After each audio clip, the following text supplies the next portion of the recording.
மோசடி கடன் செயலிகள் தொடர்பாக நடப்பாண்டில் இதுவரை 3834 புகார்கள் பெறப்பட்டு நடவடிக்கை எடுக்கப்பட்டுள்ளதாக தமிழ்நாடு காவல்துறை தெரிவித்துள்ளது. மோசடி கடன் செயலிகள் தொடர்பான அழைப்புகள் வந்தால் அதை எப்படி தவிர்ப்பது போன்ற வழிகாட்டுதல்களையும் அறிவுரைகளையும் பொதுமக்களுக்கு வழங்கியுள்ளது.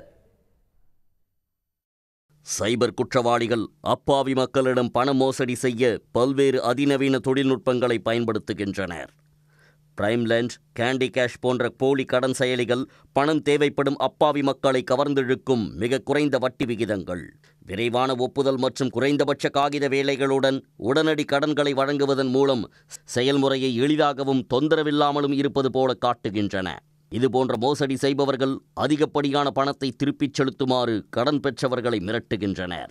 மோசடி கடன் செயலிகள் தொடர்பாக தமிழ்நாட்டில் மட்டும் 2024ஆம் ஆண்டில் 9873 புகார்களும் 2025ஆம் ஆண்டில் 3834 புகார்களும் வந்துள்ளதாகவும் அந்த புகார்களில் உரிய நடவடிக்கை எடுக்கப்பட்டுள்ளதாகவும் தேசிய சைபர் கிரைமின் இணையதளத்தில் தெரிவிக்கப்பட்டுள்ளது. இதனிடையே மோசடி கடன் செயலிகள் தொடர்பான அழைப்புகள் வந்தால் அதை எப்படி தவிர்ப்பது போன்ற வழிகாட்டுதல்களையும் அறிவுரைகளையும் பொதுமக்களுக்கு வழங்கியுள்ளது.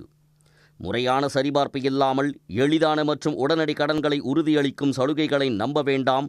தொடர்புகள், கேலரி, தொலைபேசி அழைப்புகள் மற்றும் SMS போன்ற தேவையற்ற அனுமதிகளை வழங்குவதை தவிர்க்கவும். ஏனெனில் மோசடி செய்பவர்கள் இந்த தரவை பிளாக்மெயில் செய்வதற்காக பயன்படுத்துகின்றனர் என்பன உள்ளிட்ட பல்வேறு அறிவுறுத்தல்கள் வழங்கப்பட்டுள்ளன. இதுபோன்ற மோசடி குறித்த புகாரை சைபர் கிரைம் கட்டணமில்லா தொலைபேசி எண் 1930 அல்லது www.cybercrime.gov.in என்ற இணையதளத்தில் தெரிவிக்கலாம் என அறிவுறுத்தப்பட்டுள்ளது. உடனுக்குடன் செய்திகளை தெரிந்து கொள்ள சன் நியூஸ் பெல் ஐகானை கிளிக் பண்ணுங்க.